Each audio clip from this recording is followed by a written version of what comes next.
Bayangkan, Anda sedang bersaing dalam balapan lari internasional. Semua peserta sudah memakai sepatu lari mutakhir berbasis teknologi. Sementara Anda dipaksa berlari menggunakan sendal jepit yang talinya hampir putus. Menyedihkan? Sayangnya, itulah realitas digital yang Anda dan saya hadapi setiap hari di Indonesia.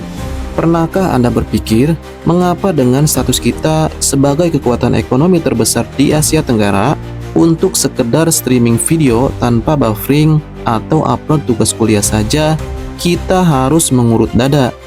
Mengapa negara tetangga kita sudah berbicara tentang implementasi penuh 5G dan integrasi AI, sementara kita masih sibuk mencari sinyal di atas pohon atau meratapi kuota yang habis karena jaringan yang tidak stabil? Apakah kita memang ditakdirkan untuk selalu menjadi penonton di belakang?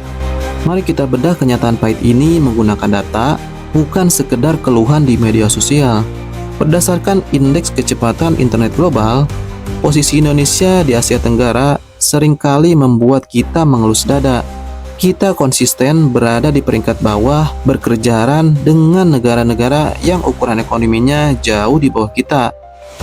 Singapura memimpin di langit ketujuh, disusul Thailand dan Malaysia yang bergerak secepat kilat. Tapi masalahnya bukan cuma beda beberapa Mbps saja. Bukan, ini adalah ancaman sistemik, sebuah death threat bagi masa depan bangsa. Ketika internet sebuah negara lambat, dampaknya bersifat multiplikatif.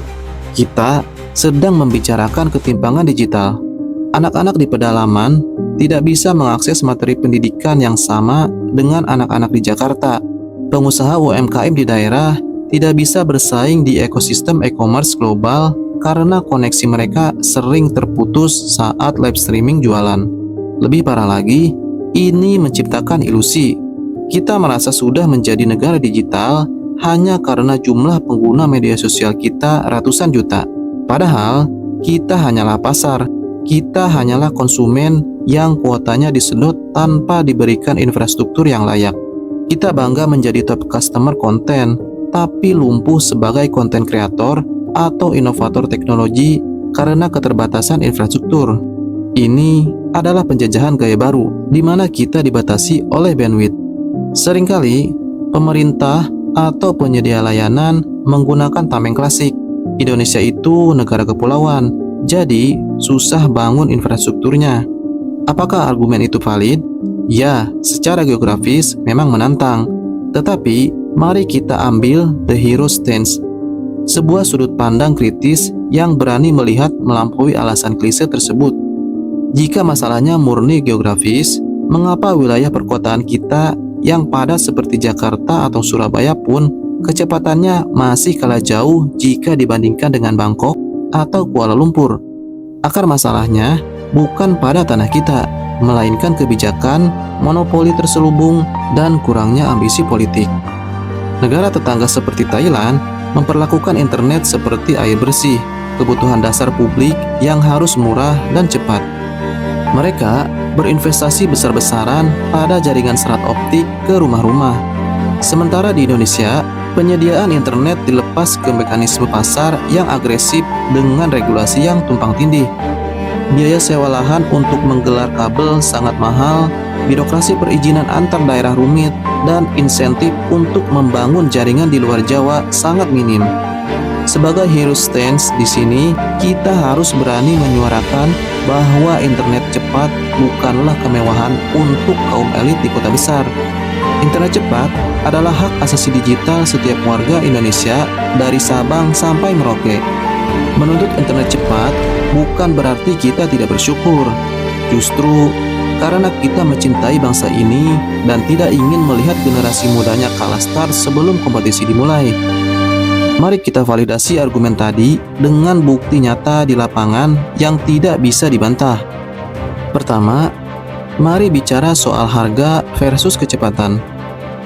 Jika kita hitung secara rasional menggunakan purchasing power parity atau daya beli, masyarakat Indonesia membayar harga yang relatif mahal untuk kualitas internet yang berada di bawah standar.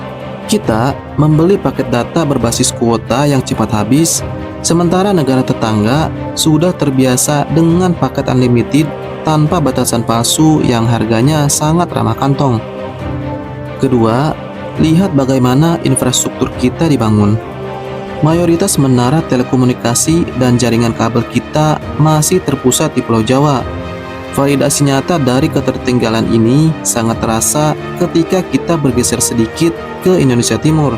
Di sana, internet bukan lagi soal lambat, tapi soal ada atau tidak adanya sinyal.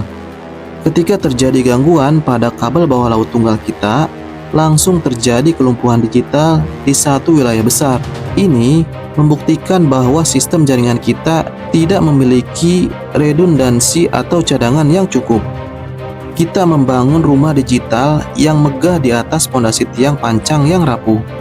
Bagaimana mungkin kita bermimpi menjadi raksasa ekonomi digital dunia di tahun 2045 kalau pondasi dasarnya saja masih sering RTO atau request timeout?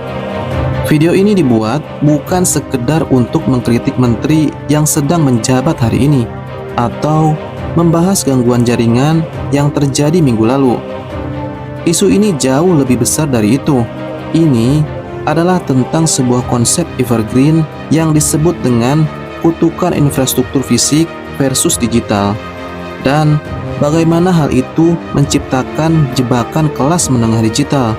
Di abad ke-20, kemakmuran sebuah negara diukur dari panjangnya jalan tol, jumlah pelabuhan, dan rel kereta api. Tapi di abad ke-21, kemakmuran suatu bangsa diukur dari jalan tol tak terlihat yang bernama bandwidth dan kecepatan transfer data. Ketika sebuah negara gagal meningkatkan kecepatan internetnya seiring pertumbuhan populasinya, negara tersebut akan terjebak. Masyarakatnya pintar menggunakan aplikasi, mahir bermain game daring, dan fasih berbelanja di marketplace, namun mereka tidak memiliki kapasitas teknis untuk membangun teknologi itu sendiri. Kita hanya menjadi konsumen dari ekosistem yang diciptakan oleh Silicon Valley, Beijing, atau bahkan Singapura. Konsep besarnya adalah kecepatan konektivitas suatu bangsa berbanding lurus dengan kecepatan sirkulasi ilmu pengetahuan dan ekonominya.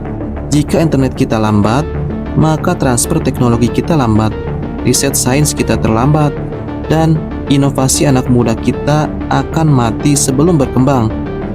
Ini adalah hukum alam digital yang berlaku kemarin, hari ini, dan 10 tahun yang akan datang. Pada akhirnya, perdebatan tentang seberapa tertinggalnya internet Indonesia bukan sekedar angka di atas kertas atau statistik di situs penguji kecepatan. Ini adalah tentang masa depan jutaan anak bangsa yang mimpinya tersendat oleh lingkaran loading yang tidak kunjung selesai. Kita memiliki talenta yang luar biasa. Anak muda di Indonesia tidak kalah pintar dengan anak muda di Singapura, Amerika, atau Jepang. Kita memenangkan Olimpiade Sains, kita membangun startup hebat dengan segala keterbatasan yang ada. Tapi pertanyaannya, sampai kapan potensi luar biasa ini harus disandra oleh infrastruktur yang setengah hati? Internet cepat bukan lagi sebuah kenyamanan. Internet cepat adalah sebuah keadilan sosial bagi seluruh rakyat Indonesia. Maka, setiap kali Anda melihat layar ponsel Anda berputar dengan tulisan buffering, jangan hanya kesal karena video Anda terhenti. Sadarilah bahwa saat itu juga laju kemajuan bangsa kita sedang dipaksa melambat. Kita tidak boleh lagi diam dan menerima dalih-dalih pembenaran. Sudah saatnya kita menuntut hak kita untuk berlari setara dengan bangsa lain di dunia. Karena bangsa yang besar tidak boleh dikerdilkan oleh koneksi yang lambat. Saya, Desor Channel, sampai jumpa di video berikutnya.